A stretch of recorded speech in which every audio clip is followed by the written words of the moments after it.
dear students, welcome to my class. In previous video, we have discussed about the criteria to decide what is living. If you look around, you will see a large variety of living organisms, be it potted plants, insects, birds, your pets or other animals and other animals and plants. There are also several organisms that you cannot see with your naked eye, but they are all around you. So in this video, we will be studying about the diversity in the living world. The earth hosts an immense variety of living organisms. There are large number of different kinds of living organisms found on the earth. According to a survey, the number of species that are known and described are between 1.7 to 1.8 million. So this number refers to the biodiversity on the earth. Biodiversity means various kinds of organisms found on the earth. It is known as biodiversity. The term biodiversity or biological diversity means the number and types of organisms present on the earth. Forms of life in the living world. The living world includes all the living organisms. For example, microorganisms, plants, animals and humans. So together they constitute the living world. See, the living world includes all the living organisms such as microorganisms, plants, animals and humans. Biodiversity is not limited to the existing life forms. If we explore new areas and even old ones, new organisms are continuously being added. This huge available variety cannot be studied and identified without having a proper system of classification and nomenclature. So there are millions of various kinds of plants and animals found around us. So if we decide to study about them, it will not be possible without a proper system of classification and the system of naming them, that is nomenclature. Systematics. Now what is meant by the systematics? The word systematics is derived from the Latin word systema. Systema means systematic arrangement of organisms. Linnaeus used Systema Naturae as the title of his book. He coined the term systematics in the year 1751. Systematics is the branch of science that deals with the unique properties of species and groups to recognize, describe, name, and arrange the diverse organisms according to the organized plan. See, what is systematics? The branch of science that deals with unique properties of species and groups to recognize, describe, name, and arrange the diverse organisms according to an organized plan. In 1961, Simpson defined systematics as the study of diversity of organisms and all their comparative and evolutionary relationships based on comparative anatomy, physiology, biochemistry and ecology. The word systematics and taxonomy, these are often used interchangeably by the biologists. So these are the various branches of biology: anatomy, physiology related to internal structure, biochemistry related to the biomolecules, for example, proteins, vitamins, carbohydrates, ecology, study of the ecosystem. So the word systematics and taxonomy are often used interchangeably by the biologists. The systematic includes the following. First is identification. Identification aims at finding the correct name and appropriate position of an organism. The first step in systematics is identification, finding the correct name and appropriate position of an organism. The morphological and anatomical characters are examined for the proper identification. Next is classification. It is almost impossible to study all the living organisms. So it is necessary to devise some means to make this possible. and it can be done by classifying the organisms. For example, even in schools also there are various standards, classrooms, etc. Because it is impossible to teach each and every student. So what is the solution for this? There is a grouping according to age groups. So it becomes easier. Same way, classification makes the study of living organisms easier. Classification is the process by which organisms are grouped into categories based on some easily observable characters. The biological classification is the scientific arrangement of organisms in a hierarchy of groups and subgroups on the basis of similarities and differences in their traits. What are the advantages of classification? First advantage is it helps to identify an organism easily. Second is new organisms easily get correct place in their respective groups. The classification makes the study of fossils easy. It also helps in building evolutionary pathways. It becomes easy to know the features of whole group by studying one or two organisms of the group. If we know the characteristic of any one organism, we can easily tell the features of whole group. Thus, based on these characteristics, all living organisms are classified into different taxa. Now, what is nomenclature? Nomenclature is a system of naming living organisms in a way that particular organism is known by the same name all over the world. See, nomenclature is very important part of systematics. It is the way in which a particular organism is known by the same name all over the world. For example, human is known as Homo sapien, lion is known as Felis leo, wolf is known as the Canis lupus. So these are the scientific names and which are same all over the world. Now, what is the need for the scientific names? Why not common names are used? The common names or vernacular names are the local names given to an organism in a specific language in a particular region. There are different names of same organism in different regions even within a country. Even for the food materials also, the different names are given in the different languages. So it may create confusion. For example, puffed rice. In Marathi, we call it kurmure or murmure. To see the various names of the puffed rice in various languages. In Gujarati, it is known as mamra. In Assamese as well as Bengali, it is called mud. In Kannada, it is known as mandalu and mandakki. In Konkani, it is known as chirmulyo. In Tamil, it is called pori. Telugu, borugulu or mora. In Tulu language, it is called churmuri and kurlu. In Urdu, it is called as murmure, dakkani or murmure. In Hindi, it is called as parmal, lai or laya. In Punjabi, it is called fulian. If we call it in other languages, for example, foreign languages such as Spanish, so it is known as arroz crocante. So see the various names of puffed rice in various languages. Same for the organisms. See the rose.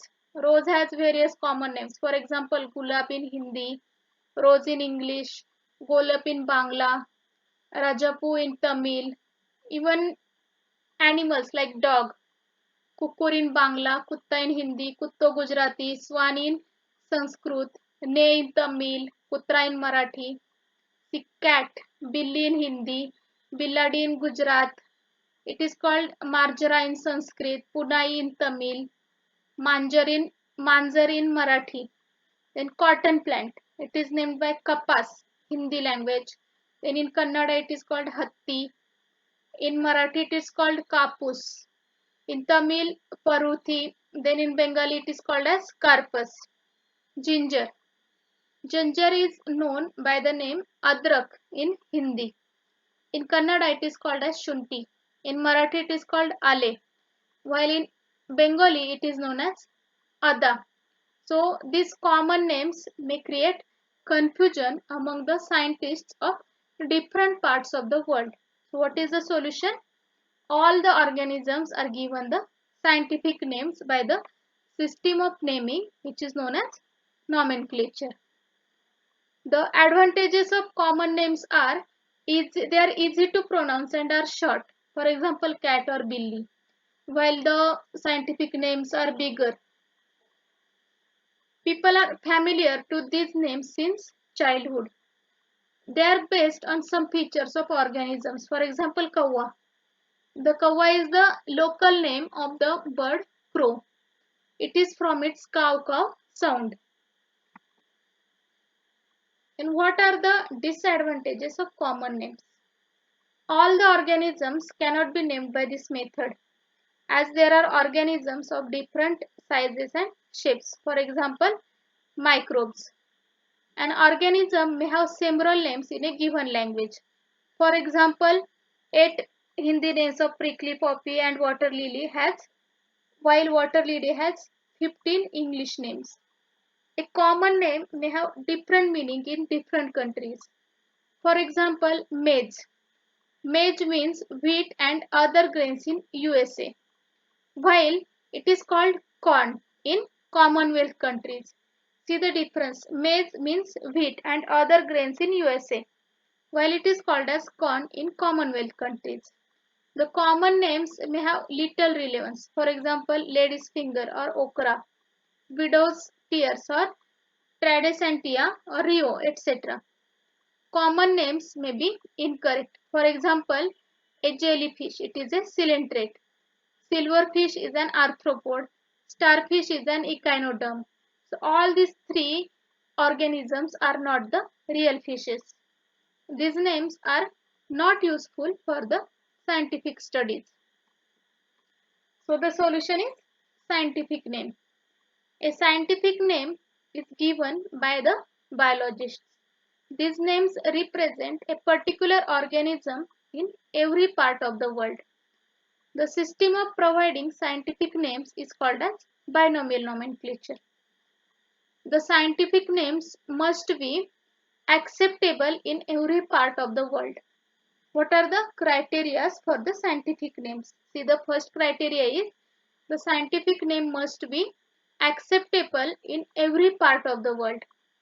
It must be assigned on agreed principles and criteria. It should be different for each species and should not be used for other organisms earlier.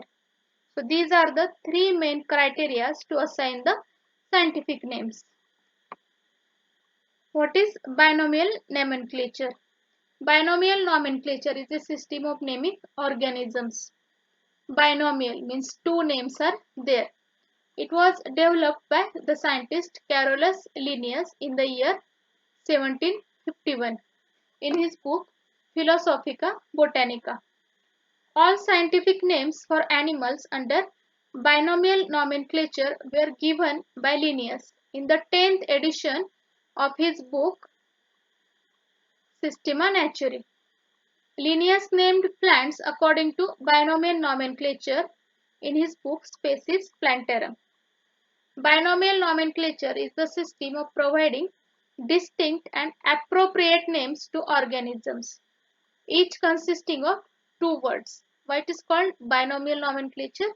Because each name consists of two words.